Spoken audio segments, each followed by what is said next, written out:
Why is it that other people can see that a person who you're dealing with is not right for you before you can actually see that? How can the people that you're around, need to be your friends and family, can clearly see that a person is not right for you, but you seem to be the last person to figure it out? Short answer. Let me take a sip.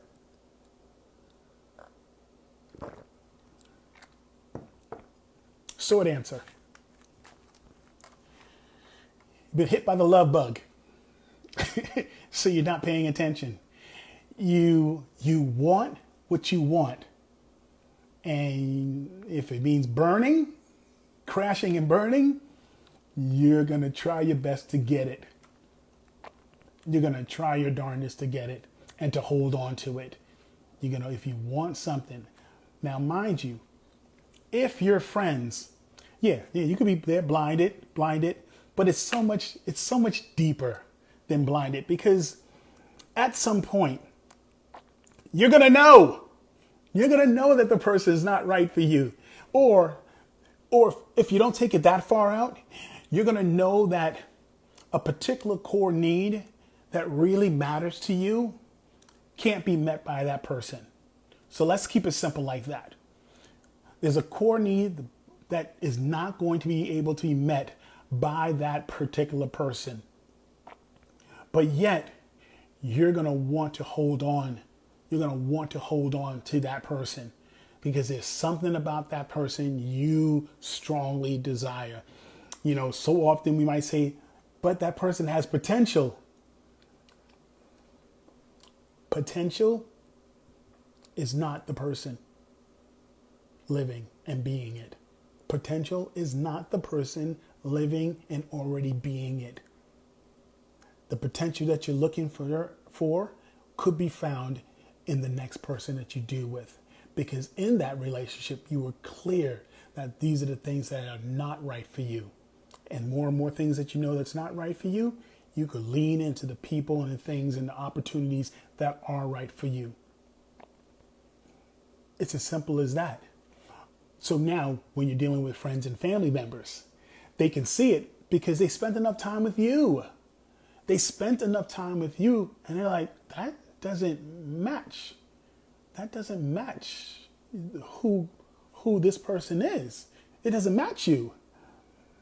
And then they see the changes, the things that you might think is love because you're doing and you're feeling all these particular ways and you're starting to act your real self, you would say, but your family sees, oh, they're acting out of character. What's up, Dr. Ed? What's up, Dr. Ed? You're acting out of character. And it's not even like, you know, you saying, hey, what's that? YOLO, you're living YOLO, you're living your best life. But people like, you like going destructive. You leaning towards stuff that'll mash situations up. That could harm the kids that you're dealing with emotionally. Or the real you that people already know, like your friends and family members, they know is not being fed. That real you, all of a sudden they're seeing you act different, dress different, speak different. Your attitude towards things, even towards your duty to do particular things, your responsibilities will start to change. So it's not so much the person that they're disliking. Hear me out.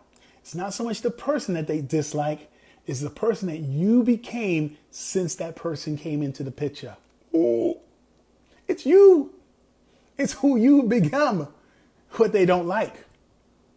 So yes, they will simply say, I don't like that person. But in truth, it's really who you become, who you are right now because of that person being in your life is the stuff that they don't like.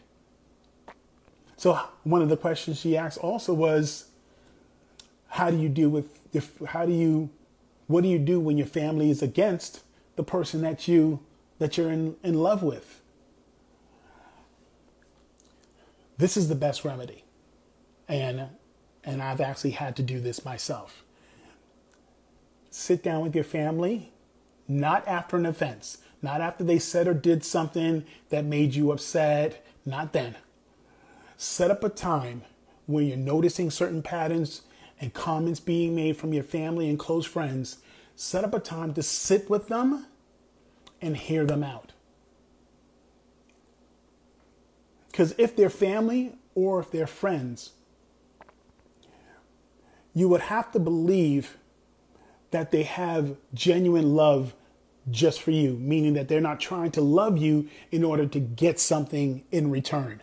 They're not loving you in order to now get something back from you by loving you. So why not sit with them and say, I'm not going to open my mouth. I'm not even going to defend the things that you say that give you reasons why. Tell me, what am I doing? Tell me what you see, and you better shut up. Just let them speak. Let them speak what they see. And you don't just do it with one. Because with one, you're going to simply say, that don't really know about that. You're ready to cancel out. Sit with a few people that have aired their concerns and say, tell me, like genuinely care. Because if you're going to invest in someone that you would love to bring around, like what is it to love someone that you can't spend quality time with the people that you love? What's the greatest benefit in that? What, a rebel without a cause? You're gonna go robbing banks and living a life that's separate than everyone else in the world? No. The greatest thing about being able to reveal and show your love and to nurture someone or situation into new possibilities is to be able to share it with the people that you love most. To share it with the people, your kids, your family, your close friends, and they're beaming like, yes.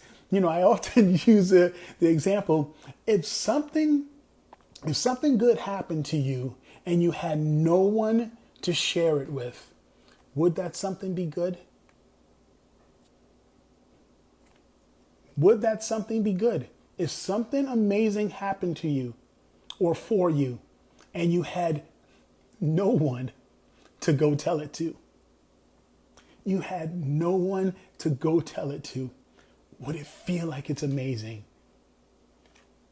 So when you're in a relationship, if you can't bring that person around, what are you getting into? Why are you holding on to it? If you can't bring that person back to your family, why? And I can use an example that I remember I met this girl who, in a short period of time, I was crazy about her. But she lives in Dubai, and she was of a different faith. And her family simply just said to her, you won't be able to bring him home.